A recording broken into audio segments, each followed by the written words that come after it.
কেমন আছো? আমি ভালো আছি। দেখো, আমি আজকে মায়া কিচেনে চলে এসেছি আমড়ার চাটনি করার জন্য। এবার আমি কিভাবে আমড়ার চাটনি করব সেটা তোমরা দেখো, তোমরাও নিশ্চয়ই করো।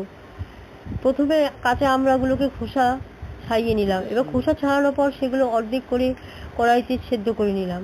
সেদ্ধ করতে করতে আমি এদিকে পোস্ত, নারকেল বেটে নিলাম। তারপরে আমি জল থেকে আমড়াগুলোকে তুলে নিলাম।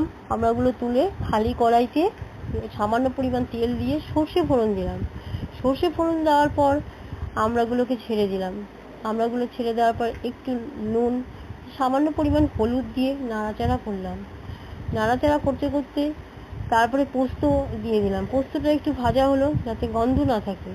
তারপর পোস্তগুলো যে ভাজা হয়ে গেল, তারপর নারকেল দিয়ে দিলাম। নারকেল দিয়ে নাড়াচাড়া করে চিনি দিয়ে তারপর জল দিয়ে দিলাম। এবার আস্তে আস্তে আমড়াগুলো সেদ্ধ হতে লাগলো জলে।